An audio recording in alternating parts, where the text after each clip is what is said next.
Welcome back, everybody. Thank you so much for staying glued to your screens. This is Rubbing Minds. It is the International Women's Month edition. We've been having such powerful conversations with iconic women. Now, if you're just tuning in before the break, we had an in-depth chat with Bolanle Austin Peters all about the business of art and culture in Nigeria and, of course, taking that business to the world. Now, we're going to take a conversation with a twist, looking more at corporate culture within Nigeria. Now, this woman is incredibly special because she shot to the top job of Cadbury Nigeria. Now, in the 50-year history of this company, they've never had a female MD, and Oyeyimika is the lady who earned the right to be the first MD. It's such a pleasure to have you here. Thank you for inviting me. It's a pleasure being here. You penciled us in, you made time for us, so we really appreciate. We know your time is incredibly busy, but let's get straight to business.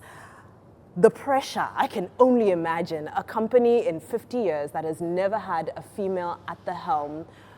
What were, did you succumb to any pressure from expectation? Did you have any fears going into this role?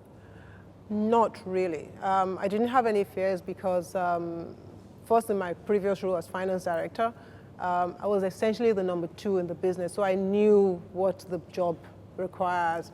I've always known that the pressure would be there. I've always known, what is expected of an MD. Over my career, I've worked with 8 MDs. So I've seen different styles of managing as a CEO. I've seen different expectations.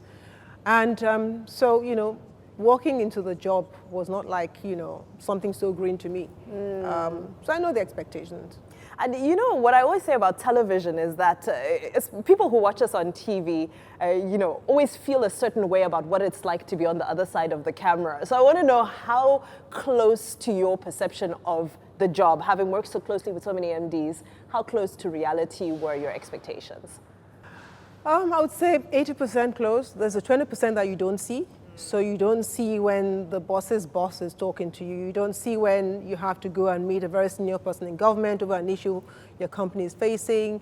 You don't see what I'll call the more broader issues as a global entity. So we're a global entity. We're part of the Mondelez International Group, quoted in New York, so on the New York Stock Exchange. So there are a lot of expectations from that angle that, as CFO, you don't see everything. You see what you need to see, but no more.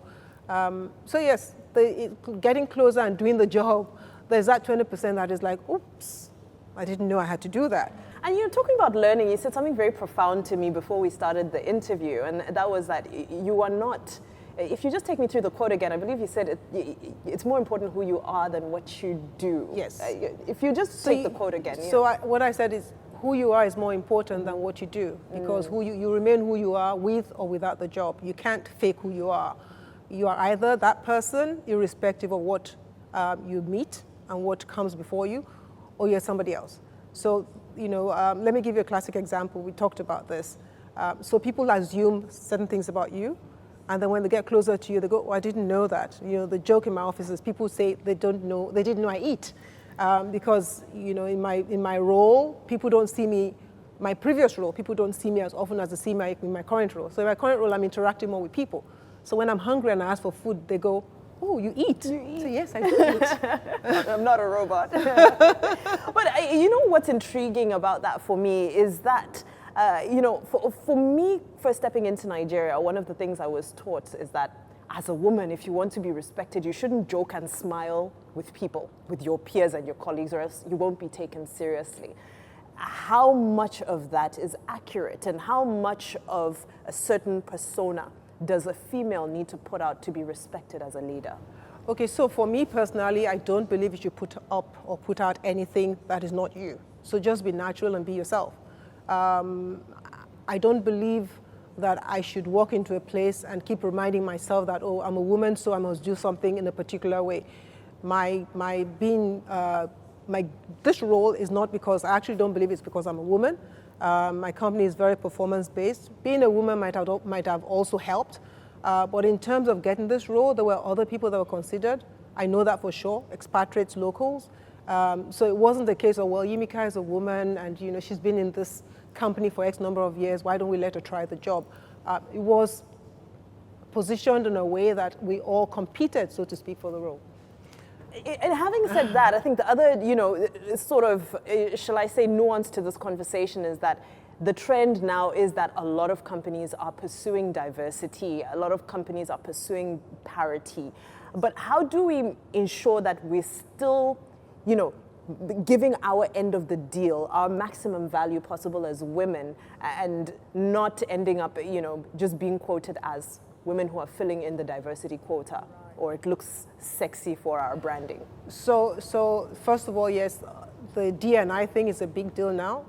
If you're a company quoted on the New York Stock Exchange, I understand it's one of the requirements. So for my global entity, for example, it's a requirement. However, the way we have always done it, even before this became a requirement, is to use, we believe in meritocracy. We believe your performance would demonstrate, because at the end of the day, you also don't want to take risk and put someone there that's going to goof and mess up your business. So you have to be sure that this person can do the job. So we're closing the interview, but before we do so, I want to know your greatest life lesson. Oof. I know it's a tough one, but Yeah, you look at somebody at the helm, of their career. You're doing so incredibly well.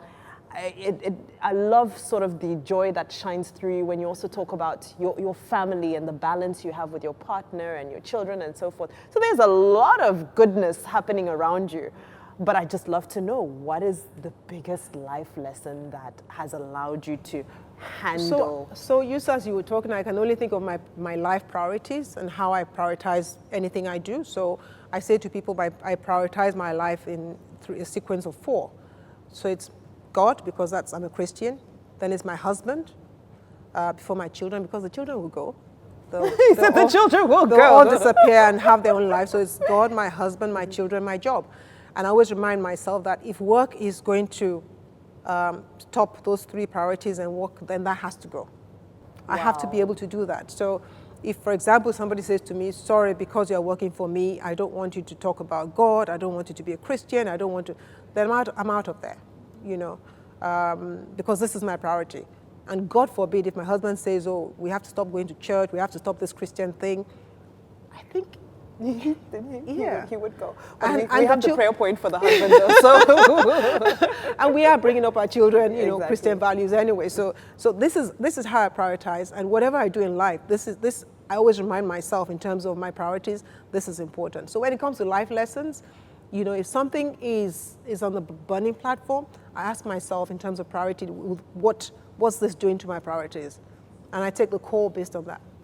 I love that. I love it so much. And it certainly wasn't what I was expecting. Oh, really? So, no, it wasn't. It wasn't, especially because you're so successful. So we always, we all want the secret. And, I thought career would come, further forward. No, but that, I think, is a beautiful mix. So let's delve a little bit into the world of mergers, acquisitions, massive investments. I mean, we're talking millions of dollars. And we've been seeing so many of them making the news in Nigeria.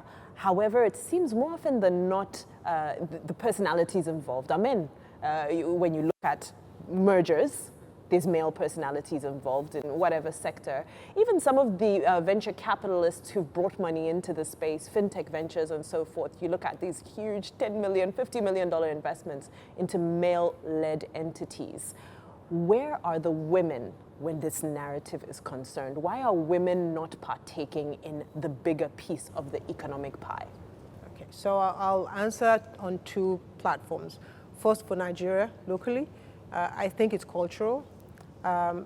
Women who do have, and women do have that money, but women who do have that money typically don't want to be seen to be acquiring and being bossy and taking over things. So, I do know a couple of women who have invested, but they invested quietly, no noise, done it quietly, and the entities are big entities, but they don't make noise.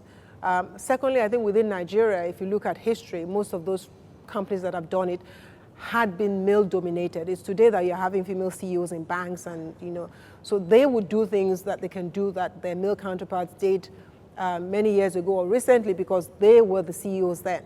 So there are not that many female CEOs in banks yet. I think the more you get, the more of that you'll see. It's intriguing that when women are involved in being assertive, enterprising, and aggressive in business, it's a negative connotation. Do you think we're moving forward as a Nigerian culture in removing those negative associations from a woman who has her money, knows what she wants to do with it? We are moving forward. Absolutely, we are moving forward. Otherwise, today this month we celebrate IWD. We celebrate women. 10 years ago we didn't. In Nigeria, it was probably celebrated, but not as high key as we do today. Today, we all know that D&I is a big deal, and entities that have good, successful women don't have a choice but to showcase them, because they know that if they don't, somebody else will poach them. So, there's more flexibility today. And culturally, the male members of society often, there was a conditioning that, these women such as these are, ineligible for marriage, don't associate with this. This can only lead to instability and unhappiness and so forth. Do you feel in your interactions that the male members of society are also starting to understand that empowered women are not a threat to masculinity? I believe so. I believe so. I think there's the conscious effort, which is important. But I thought also generally, I've seen so many women celebrated, businesswomen celebrated for their achievements, and people are receptive to it. I've seen entities who come to nominate best entrepreneurs, best this and best that, and in the rank and file are women. So yes, people are accepting it. I don't want to say the male, I'm just looking at it more from a domestic front as opposed to from, the corporate front, where we are seeing, yes, the faces are there, the celebrations are there, the accolades are there. But, when we flip the script and look at it from sort of a social and domestic interaction. I don't see any biases at all. Wonderful. I could list quite a few friends of mine who run their businesses successfully, and I look at their relationship with their husbands or partners, and I see the husband being like mine, being the cheerleader and saying, oh, she can do it. Straight off my mind is Kofo Akinkwugbe, who has set up a business that's really doing fantastically well, and her husband is like her biggest cheerleader, and there are many like her who set up business and are doing very, very well. And, at home, you can tell from both, if you know them privately and also in terms of how they present themselves, that, she's getting all the support she needs at home. Otherwise, she wouldn't succeed. If you see a woman that's succeeded, somebody at home, especially if she's married, somebody at home is encouraging her. She's not rebelling. I love that narrative. I love it. The dynamic works. The dynamic works. So on that note, this is where we're going to call it a day. Thank you so much again for your time. That's Oyeyimika Adeboye, who is the first ever female MD of Cadbury Nigeria. That is in 50 years. What a milestone. We're going to keep tabs on her because we know there's plenty more to celebrate coming from her in years to come. But for now, we take a very quick breather. When we return, we're joined by music legend Salawa Benny. Don't move.